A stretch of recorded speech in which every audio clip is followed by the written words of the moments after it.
اللهم ارحمنا بالقرآن واجعله لنا إماما ونورا وهدى ورحمة.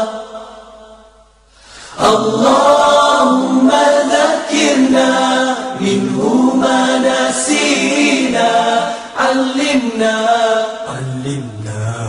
منه ما جهلنا. Bapak Ibu yang kami hormati, mulai saja agar waktu kita bisa lebih efektif. Izin Pak Ridwan mulai ya. Bawa anak cantik.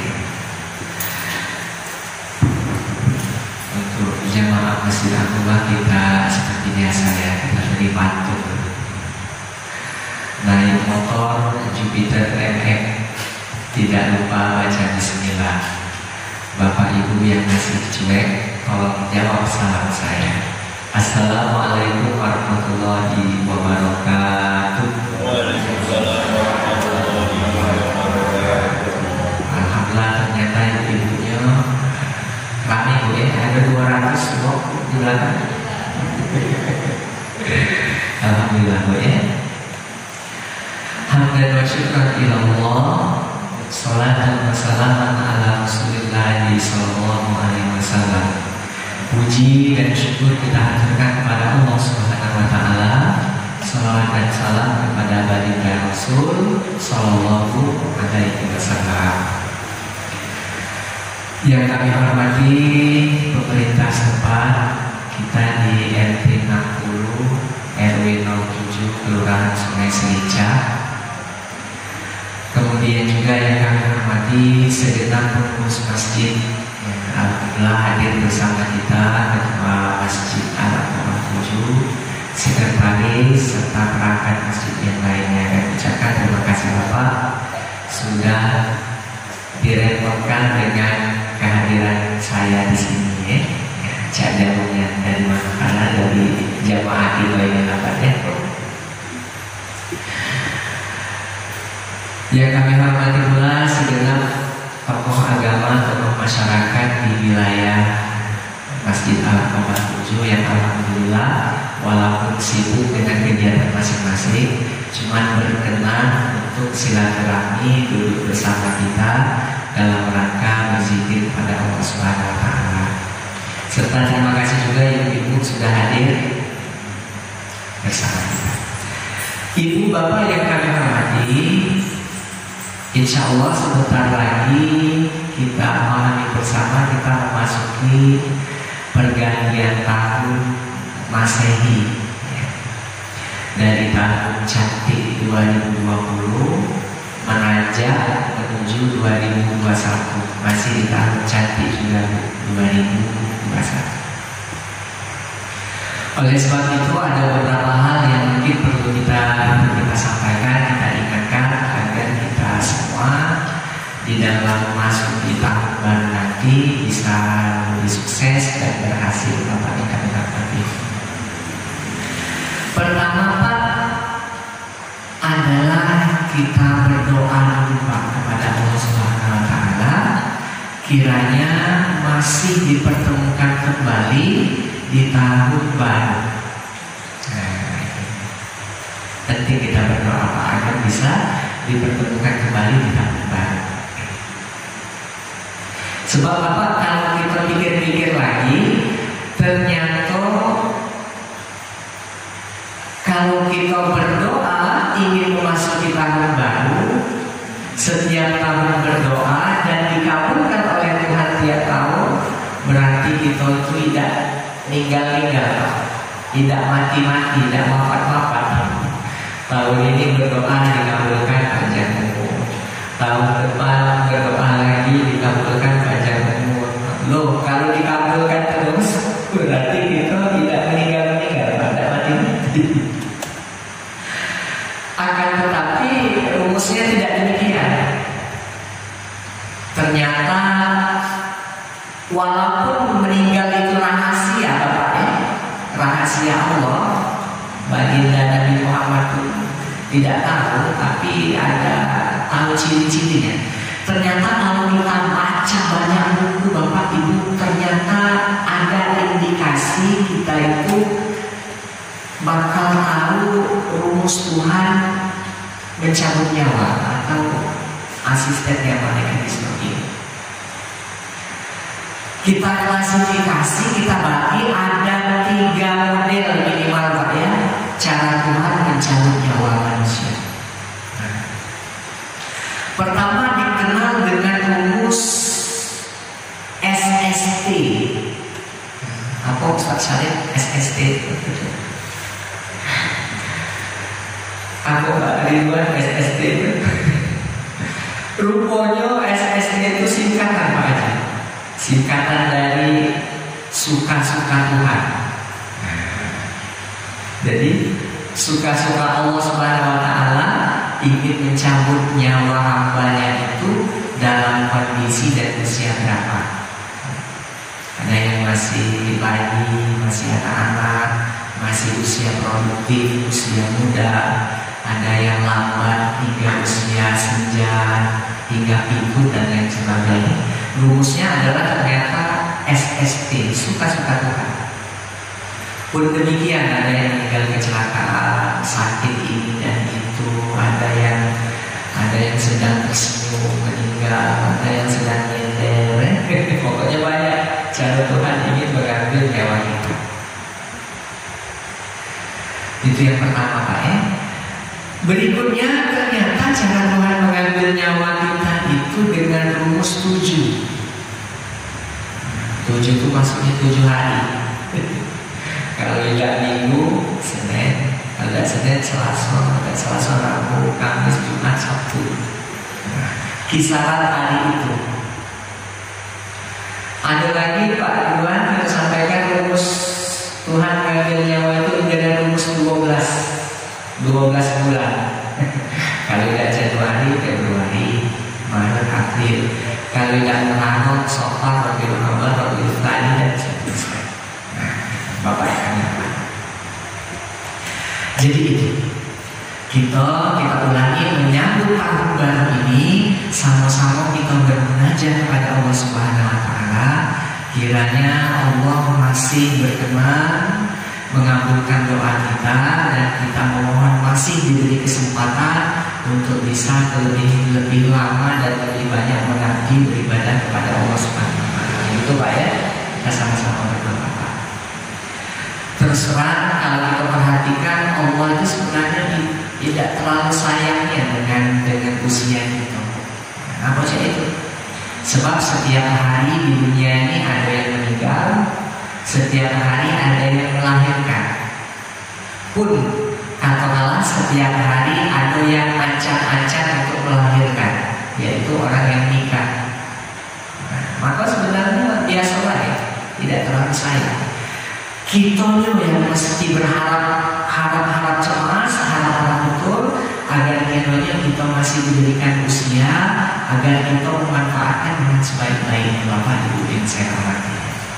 Nah, makanya usahakan ya sama-sama kita saling mengingatkan agar usia yang masih diberikan Tuhan ini itu kita gunakan dengan seoptimal mungkin dalam rangka mengabdi sesuai dengan syariat agama kita. Itu Pak ya. Menyambut tahun baru itu kita doakan, kita berdoa kepada Allah. Yang kedua Pak, kita evaluasi diri. Kalau bahasa agamanya muhasabah, hitung-hitungan, muhasabatun nafsi, hitung-hitungan diri. Sahabat Umar bin Khattab menasihati kita demikian Bapak. Hasibu anfusakum qabla an tuhasabu. Hisab-hisablah diri kalian, hitung-hitunglah diri kalian selama hidup ini sebelum nanti dihisab di hari kiamat. Nah, bagus sekali Pak pesan beliau kepada kita Pak. Jadi mungkin kita bisa sebelum tidur, bisa sudah sholat, bagusnya kita muhasabah. Ya Allah, usia saya ini sudah sekian, misalnya kan. Mungkin saya sudah sukses, tapi anak saya mungkin belum, maka saya perlu mendoakan anak keturunan saya. Ya Allah, mungkin tanpa saya sadari, lisan saya dan perbuatan saya menyakiti orang lain. Maka ya Allah, di luar kuasa saya mohon ampun kepadamu ya Allah yang terhambat. Maka kita sering muhasabah, introspeksi diri kita masing-masing. Sebagai manusia biasa, hamba Allah yang tidak masuk, kadang-kadang kita itu tidak sadar Pak, ini kesalahan kita itu. Menurut kita pasti kita itu baik, pasti kita itu betul. Tapi menurut orang lain belum tentu. Nah makanya penting untuk muhasabah, mengingat-ingat kesalahan kita, perbuatan kita dalam kehidupan sehari-hari. Itu Pak ya.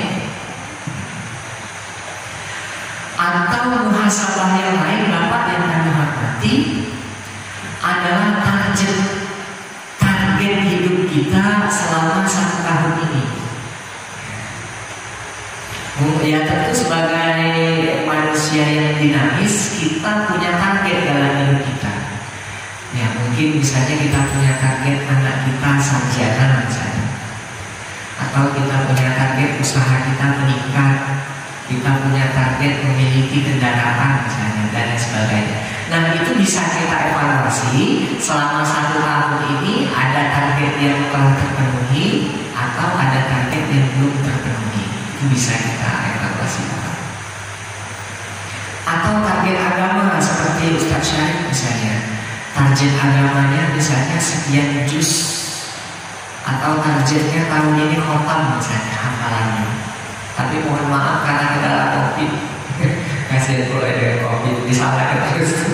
Karena kendala teknis misalnya terkendala, belum sempat misalnya hafal khotam. Nah maka itu juga bisa menjadi evaluasi kita Pak. Evaluasi penting Pak bagi kita masing-masing. Jadi kita berdoa, kita evaluasi.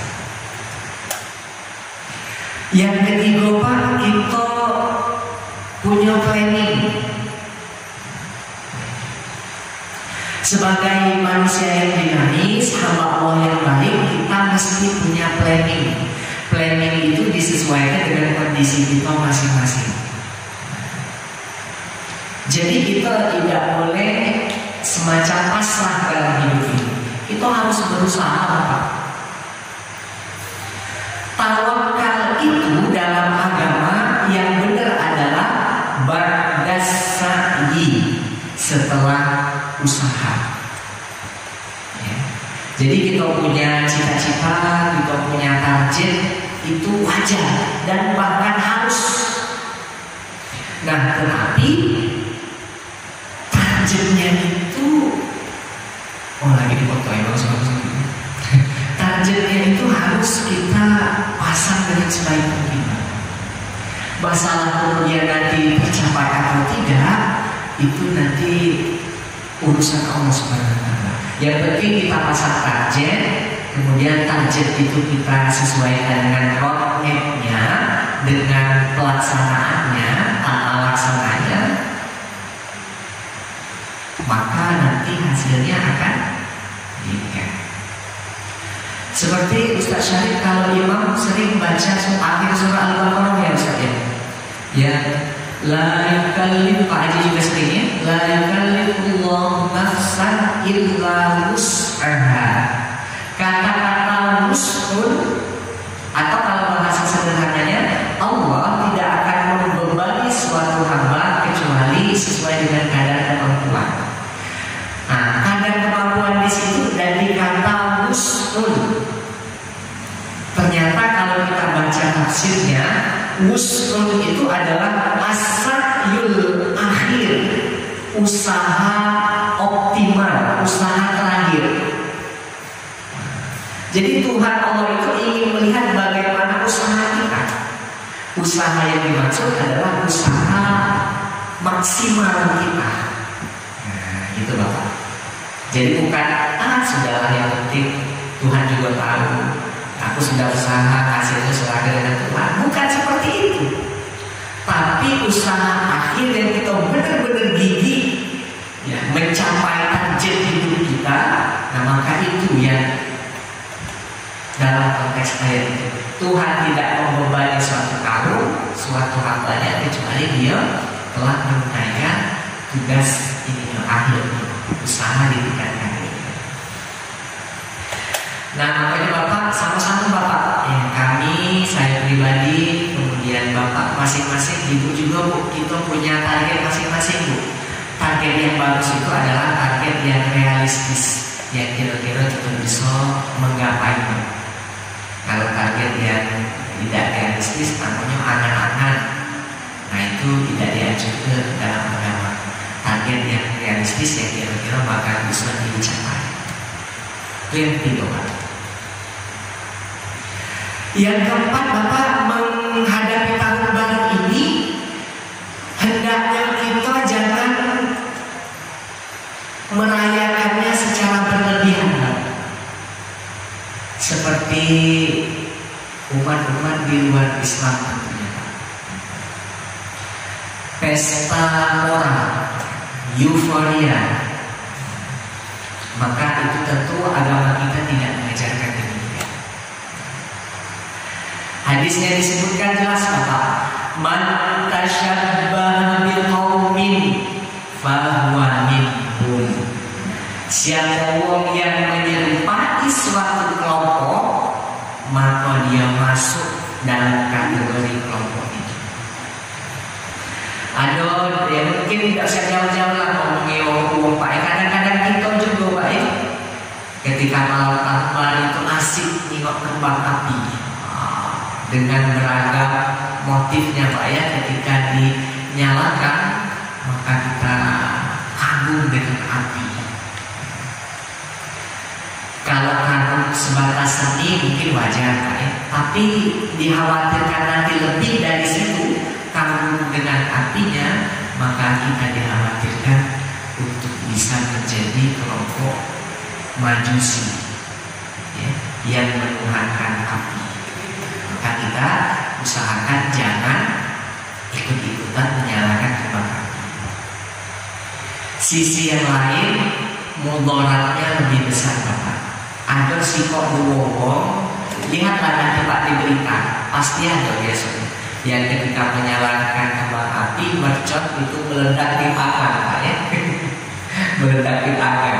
Nah, dan itu mudarat, membahayakan diri. Menghidupkan kembang api itu tidak terlalu penting, tapi mudaratnya meledak di tangan ya, dan lain sebagainya. Kalau kita belajar ilmu usul fikih, ada nanti bahasan tentang sadduz zari'ah. Sadduz zari'ah itu adalah kalau bahasa kita pencegahan, langkah preventif.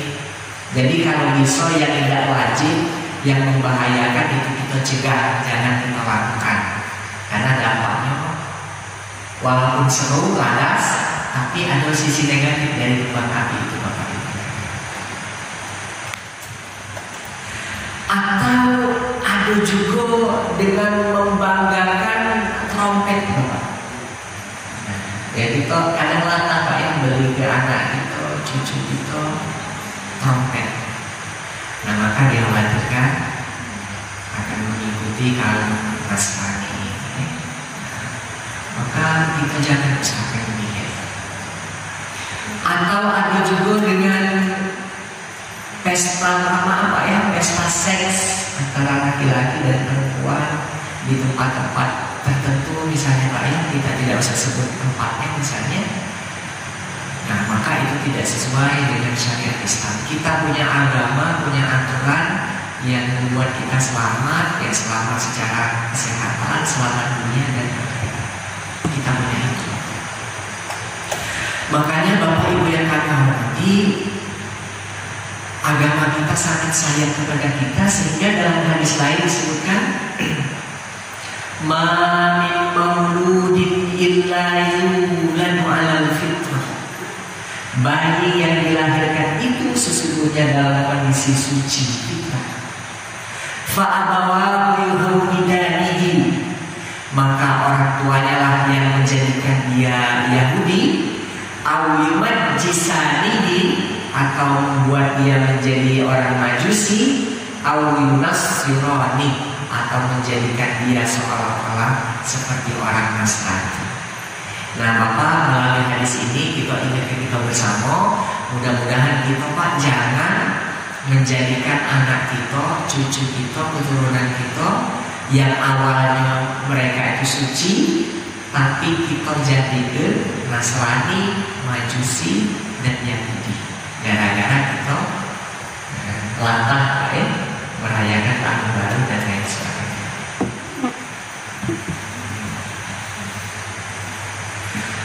Bapak, dalam ilmu pendidikan ada tokoh pendidikan dunia yang sangat terkenal Pak. Namanya Benjamin atau Bunyamin kalau bahasa kita ya. Nah, Benjamin S. Bloom itu terkenal tokoh pendidikan sedunia ini Pak. Menurut beliau bahwa ketika kita meniru atau bahasanya imitasi itu meniru itu pada level kecerdasan atau level ilmiah paling rendah kita niru. Yang paling tinggi adalah kreasi. Yang ingin saya sampaikan adalah bahwa maksudnya ketika kita meniru budaya orang lain, cara-cara orang lain, maka sesungguhnya kita menyadari bahwa kita itu dalam posisi yang rendah. Kita ngikut cara wong, kita ngikut budaya wong. Berarti kita itu sebenarnya bangsa kita itu menyadari bahwa kita ini punya budaya yang rendah, masih ikut-ikutan cara wong.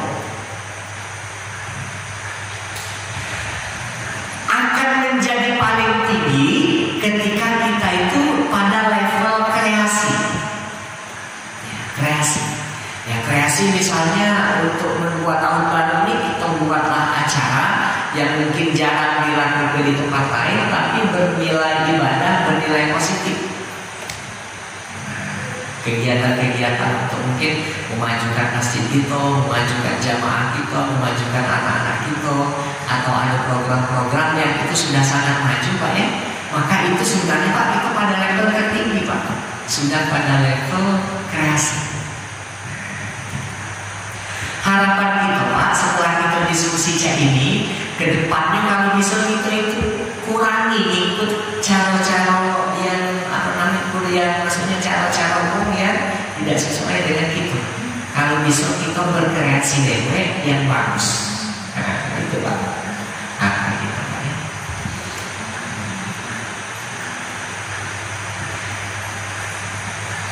Kira-kira demikian Bapak yang bisa kita diskusikan pagi ini. Harapannya mudah-mudahan kita memasuki tahun baru nanti ini, tahun baru Masehi, walaupun secara ini Islam punya tahun baru sendiri, tahun baru Hijri ya, tetapi secara global kita secara penanggalan kita masuk ke dalam, kita mengikuti tahun baru Masehi juga ya. Nah, kedepannya harapannya mudah-mudahan tahun baru Hijriah juga kita promosikan.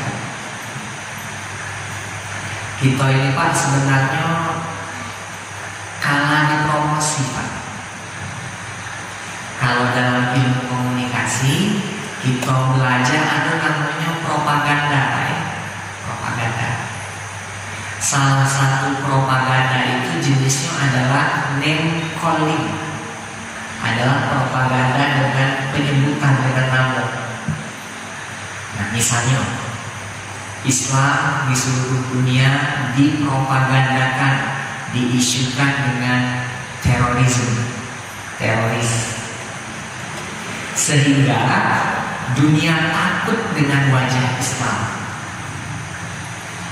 ya, dengan Islam, atau bahasa ininya fobia takut ya, fobia Islam. Waktu kalau dengan Islam takut, agama yang eksklusif, agama yang penganutnya itu teroris dan lain sebagainya.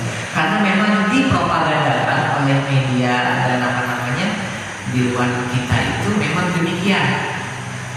Nah, Sedangkan kita itu tidak mempertahankan diri kita itu kurang. Di sisi lain kita tidak usil dengan penganut agama lain. Kita kan tidak terlalu usil ya dengan agama lain, Pak ya. Wong lain yang usil dengan kita. Padahal kalau berbicara teroris itu ada di setiap agama. Kemarin di Selandia Baru, kemudian di Rohingya, di Uighur, artinya ada di setiap agama teroris. Nah, tetapi yang dibesar-besarkan itu adalah Islam. Ya, karena tadi orang sedang mempropagandakan melalui rumus name-calling, rumus penamaan bahwa Islam itu dijudge teroris, maka seolah-olah dunia fobia dengan Islam. Apalagi melihat kemajuan Islam sekarang Pak cukup signifikan. Kita lihat ada semacam terbalik Pak ya. Kalau di Indonesia kemajuan agama lain juga pesat, ya, agama lain juga pesat, umat Islam Indonesia berkurang presentasinya. Tapi di tempat lain, di Inggris, di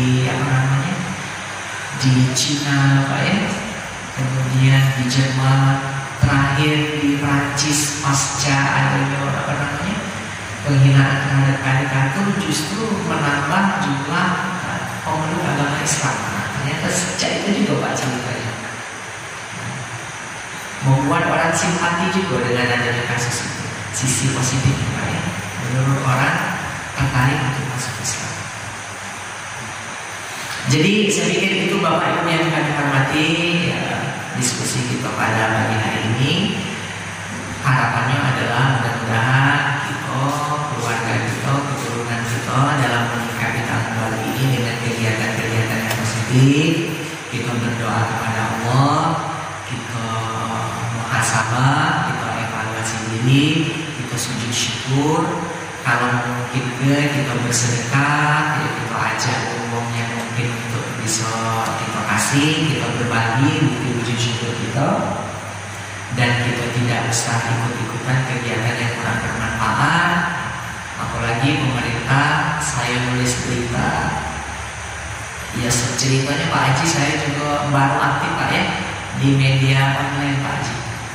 Nah jadi nanti kalau aku ada kegiatan-kegiatan yang kira-kira bisa kita propagandakan Pak Haji, bisa kita publis, insya Allah kita siap Pak Haji. Ya saya baru diajak gabung oleh teman di Jakarta untuk mengelola media online di Sumatera Selatan. Nah, belum sampai sebulan dan semangat kita alhamdulillah juga ada 7 ini akhirnya mengupload itu kan kegiatan-kegiatan yang positif juga semangat. Nah, akhirnya kita bisa kerjasama Pak Haji, bisa kita saling membangun untuk memajukan masjid ini dan memajukan agama kita tentunya Pak Haji. Kami senang menerima akun 7, apalagi ini kok ceramah-ceramah saya, misalnya saya lihat aku masuk di internet ya. Pas ini kok siapa yang masuknya ternyata akun 7 ya. Terus Pak, ada serunya Pak ya. Maksudnya itu artinya publikasi itu penting. Ya maksudnya bukan bermaksud untuk apa, cuma yang baik itu perlu diisi, dipublikasikan daripada isi internet itu hal yang negatif Pak ya. Maka perlu diisi hal. Saya pikir itu Bapak, kami ucapkan terima kasih kepada segenap pengurus masjid, kepada bapak-bapak yang mungkin bersedia untuk berdiskusi bersama kami. Nah, mungkin kita tutup dengan doa kafaratul majlis. Subhanakallahumma wa bihamdika asyhadu an la ilaha illa anta astaghfiruka wa atubu ilaik. Terima kasih. Wassalamualaikum warahmatullahi wabarakatuh.